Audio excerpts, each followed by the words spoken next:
안녕하세요. 과천에서 수학을 가르치고 있는 이민하입니다. 오늘은 과천외고 1학년 수학 내신 분석을 좀 해보려고 하는데요.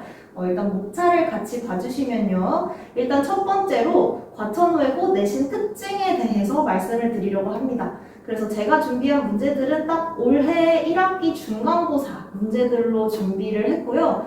같이 보면서 그 전에는 어떻게 출제가 되고 있었는지 아니면 다른 학년, 왜냐면 이제 1학년 학생들도 곧 2학년, 3학년이 될 거잖아요. 그래서 그 뒤에 학년들은 어떤 식으로 문제가 출제되고 있는지, 그리고 좀 문항별로 좀 비교 분석하면서 좀 자세한 내용들도 같이 살펴볼 거고요. 그 다음에 마지막으로는 그래서 우리가 내신 대비를 어떻게 하면 좋을지 좀 전략까지도 같이 파헤쳐보는 시간을 가지려고 합니다. 자, 일단은 내신 특징부터 간단하게 말씀을 드리면 이거는 다들 많이 알고 계실 텐데 다 객관식입니다. 23개 객관식으로 이루어져 있고요. 지금 과천의 학교가 4개 있잖아요. 과천고, 과천여고, 과천중앙고, 과천외고 중에서 이제 과천고랑 중앙고만 서술형이 있고 지금 여고랑 외고는 서술형 하나도 없이 객관식으로만 시험을 진행을 하고 있습니다. 네, 수행평가로 서술형을 보기는 하지만, 볼 때도 있지만 그건 그렇게 어려운 문제들은 아니기 때문에 내신 대비에 초점을 맞춰서 진행을 하면 될 것 같습니다. 그리고 다들 많이 알고 계시듯이 부교재 연계율이 굉장히 높아요. 그리고 1학년은 매년 마더텅을 주로 쓰고 있습니다. 2학년 때 돼서도 마더텅을 쓰고요. 이제 3학년이 되면 수능 특강이라든지 이런 교재들을 쓰고 있습니다. 근데 모든 시험이 그 부교재에서 굉장히 연계가 되어서 나와요. 그리고 아예 문항을 뽑아주죠. 근데 문항을 뽑아주는 것도 1학년이랑 2학년이 조금 다르기는 합니다. 일단은 난이도부터 말씀을 해드리면 사실 지금 과천외고는 1학년 시험이 좀 많이 어려워요. 1학년 시험이 어렵고 2학년부터는 조금 쉬워지는 편입니다. 특히 3학년 올라가서는 이제 거의 끝 무렵이기 때문에 100점이 엄청 많이 나온다 이런 얘기도 있기는 한데 아무튼 지금 1학년 내신이 정말 중요합니다. 왜냐면 1학년 내신이 진짜 어렵게 나오거든요. 예를 들면 마더텅에 별 1개짜리부터 4개짜리 문항이 있는데 고1 같은 경우에는 4개짜리까지 시험에 나와요. 근데 2학년은 3개까지만 나옵니다. 근데 언제 한 번은 한 3년 전쯤에는 고1인데도 한 별 3개까지만 냈었어요. 별 3개까지만. 제가 생각했을 때는 그때 고1들이 잘 못했나 봐요. 그래서 1학기 중간에는 4개까지 출제를 하고 그 이후 시험부터는 별 3개까지만 출제를 했었는데 근데 또 작년에는 1년 내내 별 4개짜리 문항까지 계속 시험을 봤습니다. 그래서 아마 이번 1학년 같은 경우에는 이제 이번 1학년이 어떻게 시험을 보냐에 따라서 조금 난이도 조절이 있을 것 같기는 한데 보통 이제 별 3개, 4개 문항들까지 출제가 된다라고 알고 계시면 될 것 같고요. 근데 그 별 4개짜리 문항이 한 시험에서 되게 많이 나옵니다. 이따 뒤에 보시면 깜짝 놀라실 수도 있어요. 진짜 많이 나오거든요. 어려운 문제들이. 이게 외고라고 해서 수학 시험이 지금 쉽지 않습니다. 진짜 한 3년 전쯤에는 좀 그래도 해볼만 했거든요. 근데 지금 딱 작년 올해를 기점으로 해서 시험이 다시 또 어려워지고 있어서 좀 만만하게 볼 거는 아닐 것 같아요. 왜냐면 외고 애들이 수학을 못한다. 물론 못하는 애들이 있기는 합니다. 근데 기본적으로 애들이 다 성실해서 하위권도 별로 없고 그 다음에 중위권 애들이 진짜 많이 몰려있고 그리고 상위권 학생들은 또 탄탄해요.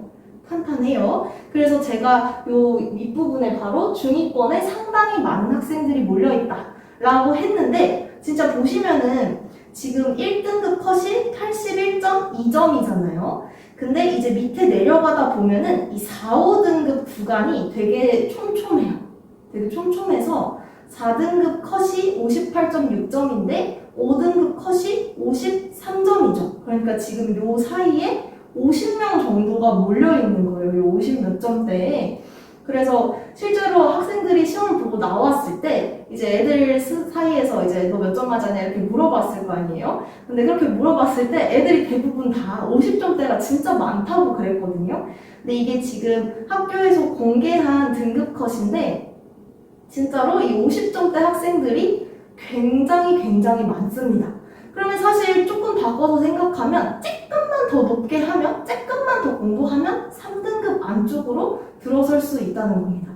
지금 되게 대부분의 학생들이 그냥 난 외고니까 수학은 한 3등급 정도면 족하다라는 학생들이 되게 많아요. 근데 지금 3등급 보면 66점이죠. 그래서 이 66점, 그러니까 안정적으로 받기 위해서는 70점 이상, 그쵸? 70점 근처까지 오면 2등급을 받을 수도 있는 거고, 아니면 난 이제 안정적으로 1등급을 받고 싶다 하면 사실 80점대까지만 끌어올려도 1등급이 안정적으로 나올 수 있다. 이게 거의 1년 내내 이런 패턴이었기 때문에 이 정도라고 봐주시면 될 것 같아요. 만약에 1등급 컷이 올라간다 해도 한 80점 후반 정도, 90점대가 1등급이 나오지는 않거든요. 그러면 이제 시험이 좀 쉬운 경우에는 2문제 정도까지 틀렸을 때 1등급을 받을 수 있고, 지금 이렇게 좀 어려운 시험인 경우에는 4문제까지 틀렸을 때 1등급이 가능하다. 그럼 2등급은 6개 틀렸을 때까지 1등급이 가능하다. 뭐 이렇게 봐주시면 될 것 같습니다. 그래서 지금 과천외고는 항상 문제들을 뽑아줘요. 마더텅을 그냥 푸는 게 아니라, 마더텅 그냥 한 번을 통째로 내주는 게 아니라 거기에서 핵심 문제를 뽑아주는데, 뽑아주는 것도 1학년, 2학년이 조금 달라요. 지금 2학년 올라간 학생들 같은 경우에는 100문제, 130문제 정도를 뽑아서 줍니다. 그리고 딱 그 안에서만 나와요.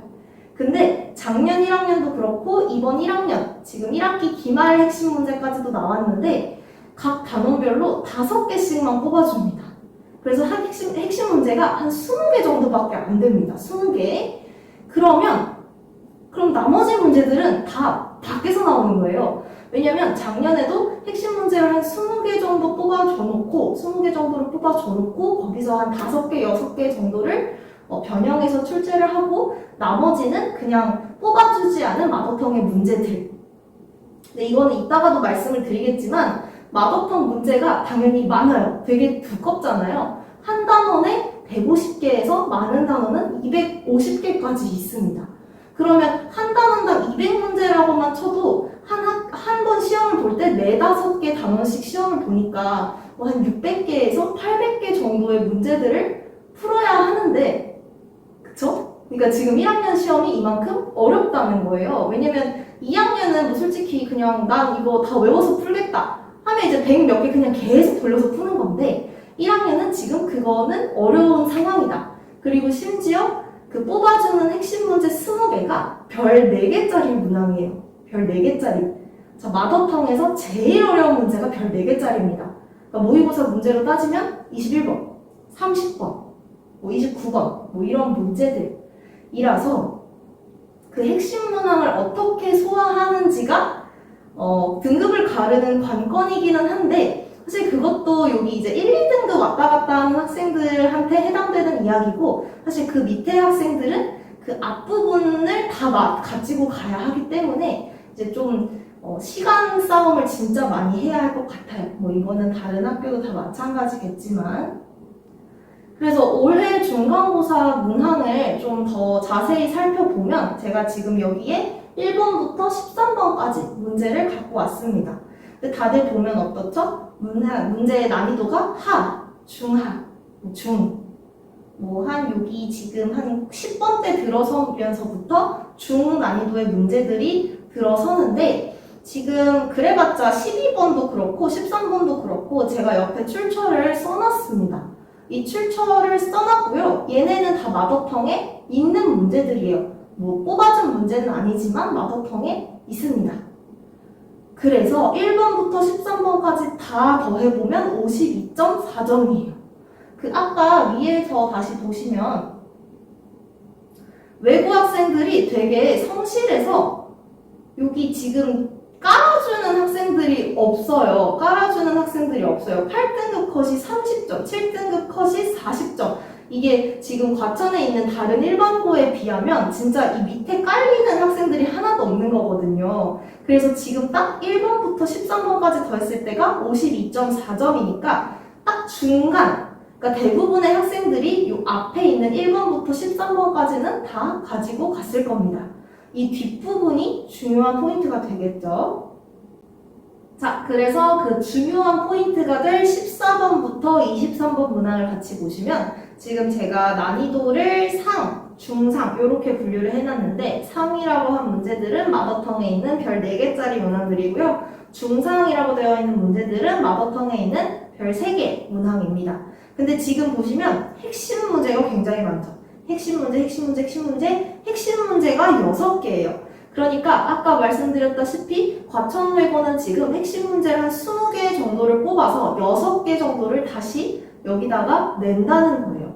어떻게 변형이 되는지는 뒤에서 더 자세히 말씀을 드리겠지만 아무튼 핵심 문제는 6개 정도 출제가 된다. 근데 이 핵심 문제가 다 어려운 문제다. 다 상이라고 써있죠? 마더텅에 있는 별 4개 문제. 그러니까 모의고사로 치면 킬러 문제들 6개를 뒤쪽에 배치해 놓는 겁니다.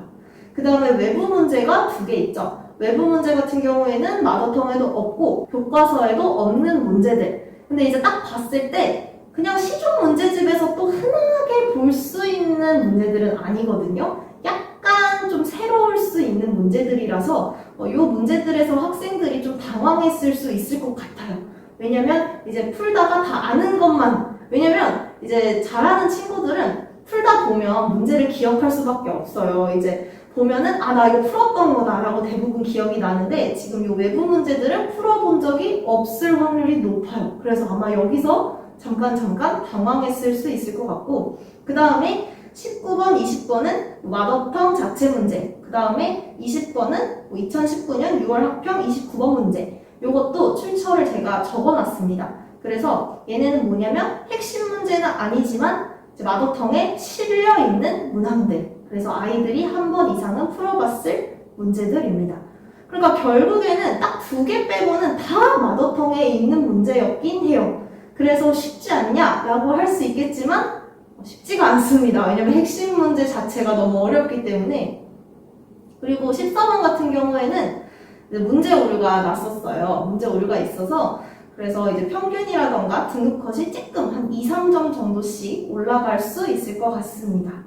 자, 그러면 이제 외부 문제 2개를 같이 살펴볼 텐데요. 왼쪽 위에 있는 게 15번, 그 다음에 여기 오른쪽 아래에 있는 게 17번입니다.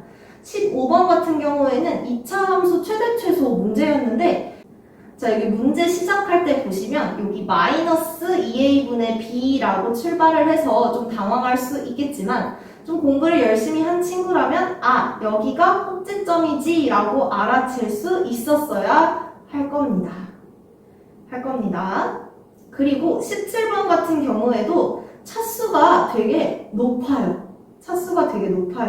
왜냐면 이걸 그냥 냈다 펼쳐버리면 4차, 2차 곱해서 6차가 돼버리는데 6차식을 인수분해하는 건 사실 흔한 일이 아니란 말이죠. 그럼 결국에 이거를 좀 치환을 해볼까? 라는 생각이 드는데 근데 딱 봤을 때 치환하는 형태가 잘 보이지는 않습니다. 그래서 아마 이 17번도 아이들이 좀 많이 어려워했을 것 같고요. 그 뒤에 핵심 문제는 몇 개만 보도록 할 텐데 요게 이 왼쪽에 있는 게 이번에 출제된 21번 문항이고요. 오른쪽에 있는 게 마더텅에 있는 문제. 그러니까 교육청 기출 원본 문제입니다. 얘도 지금 문제를 보시면 고1 11월 29번. 그러니까 킬러 문제죠. 그리고 실제로 이게 나왔을 때 애들 되게 많이 틀렸어요. 왜냐면 요 사각뿔, 그러니까 입체도형을 다시 한다는 게 이제 고1 애들한테는 생소하거든요. 왜냐면 이제 중학교 때 입체도형 다 떼고 고등학교 와서는 평면좌표 위주로 공부를 하다 보니까 입체도형은 잘 까먹는데 이렇게 입체도형이 나와버려서 근데 좀 이 문제는 배려를 했다 싶은 게 맨 마지막에 그 정삼각뿔 높이가 3분의 루트 6a다 라고 줬어요. 이게 좀 그나마 배려를 한 거라고 생각을 하는데 지금 이런 식으로 원래 원본 문제는 정삼각뿔 삼각뿔인데 변형을 해서 정삼각뿔으로 바꿔서 냈죠. 그러니까 이게 단순하게 풀이 방법만 외운다고 해서 풀 수 없는 문제입니다. 작년에도 그렇게 이등변 삼각형 여러 개 나오는 문제를 이렇게 입체로 만들어서 삼각 기둥으로 내는 문제가 있었거든요. 그래서 이런 식으로도 변형이 이루어지고 있습니다. 사실 이거 말고는 대부분은 다 숫자 변형인데요. 하나 더 보시면 요거는 이번에 나왔던 22번, 그리고 오른쪽이 원본 문제. 지금 진짜 잘 보면 진짜 그냥 숫자만 달라요. 하지만 숫자만 다르지만 얘도 마찬가지로 교육청 6월 21번 문제죠.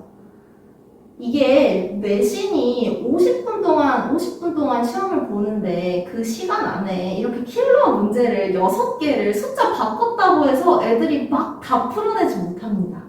사실 지금 과천외고 시험은 진짜 너무 어려운 게 맞고요. 어려운 게 맞아서 그래서 100점을 맞겠다 라기보다는 이 핵심 문제에서 두세 개 정도라도 맞고 가겠다. 그래서 안정적으로 80점 후반 정도를 노리는 게 좀 현실적이지 않나라는 생각을 하고 있어요. 그리고 실제로 시험에 100점이 많이 없기도 하고요. 100점이 많이 없습니다. 자, 그러면 내신 대비 전략은 좀 간단하게 말씀을 드릴 텐데요. 앞에서도 계속 말씀을 드렸지만 진짜 50분이라는 시간이 너무너무 짧습니다. 그래서 학생들이 제일 많이 하는 소리가 시간이 부족해서 못 풀었다 라고 하는데 평소에 시간 재고 푸는 연습을 정말 많이 해야 합니다.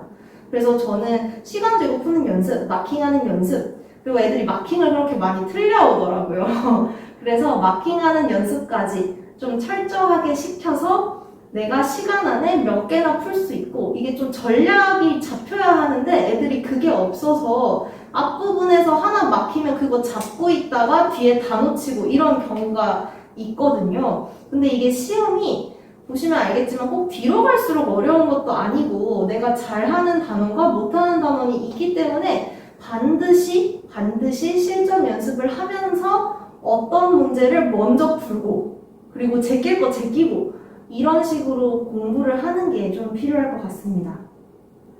자, 그럼 아까도 말씀드렸다시피 1번부터 11번 여기까지는 사실 마더텅 안 풀어도 풀 수 있는 문제들로 나옵니다. 물론 이 문제들도 웬만하면 이제 다 비교를 해보면 마더텅이랑 거의 다 똑같은 문제들이 있어요. 작년에도 그랬고 올해도 그렇습니다. 그치만 여기 이제 12번, 13번 같은 경우에도 이제 뭐 국가수준, 그러니까 출처가 있는 문제들이긴 한데 마더텅에 있는 문제들이긴 한데 특히 13번이 좀 문제집에 많이 있는 문항이에요. 그러니까 사실 13번까지는 다 가져가 줘야 되는 문제이고요. 이 뒤쪽에 있는 요 문제들 14번부터 23번까지가 중요하겠다. 뭐 시험이 조금 쉬운 경우에는 한 16번, 17번 때부터 어렵게 출제가 되더라고요. 작년 같은 경우에는 딱 그 뒤쪽에 18, 19, 20, 21, 22, 23 뭐 요 정도의 핵심 문제를 와다다다 박아놨습니다. 그래서 현실적으로는 이거를 다 맞을 생각으로 공부하는 건 사실 조금 불가능하다. 그리고 이 뒤에 문제를 맞출 준비를 하려면 사실 앞쪽은 준비가 다 되어 있어야 해요. 그래서 앞에 문제들도 쉽다고 그냥 넘어가시면 안 됩니다. 어차피 봐도 잘 이해 안 될 그 핵심 문제 솔직히 제대로 풀 학생들 많이 없습니다. 그래서 그 앞부분에 나올 문제들, 그러니까 별 1개, 2개짜리 문제들을 충분히 연습을 해준 상태에서 핵심 문제를 연습하는 것이 고득점을 받을 수 있는 길이다. 왜냐면 어차피 핵심 문제는 거기서 빠르게 풀어내지 못하면 끝이거든요. 앞부분을 푸는 게 더 중요합니다. 그래서 앞부분을 확실하게 다 맞춰주고 그 다음에 외부 문제들까지도 당황하지 않고 빨리빨리 풀어낼 수 있으면 더 좋겠죠. 그럼 당연히 외부 문제를 풀 수 있는 학생들은 그냥 외워서 푸는 게 아닙니다. 외워서 풀면 당연히 외부 문제 못 풀겠죠. 그 개념을 정확히 파악하는 것도 필요할 거고 핵심 문제 같은 경우에는 숫자가 변형돼서 나온다고 하더라도 막상 다시 보면 그 문제가 잘 안 풀립니다. 그러니까 애들이 맨날 같은 숫자로 풀다 보면 자기가 그 문제를 풀 줄 안다고 착각을 해요. 근데 이제 제가 실제로 변형 문제를 줘보면 제대로 푸는 학생들이 많이 없습니다. 그래서 숫자가 바뀌어있는, 조금씩 형태가 바뀌어있는 문제들까지 충분히 연습을 해서 시험장에 들어가야 여기 핵심 문제에 있는 뭐 두세 개 정도라도 맞춰서 1등급을 안정적으로 받을 수 있겠다 라고 예상을 하고 있습니다. 네, 그래서 여기까지가 제가 준비한 내용이고요. 다들 열심히 공부해서 1학기 기말고사에는 더 좋은 성적을 거둘 수 있었으면 좋겠습니다. 네, 저랑 함께하면 더 좋고요. 감사합니다.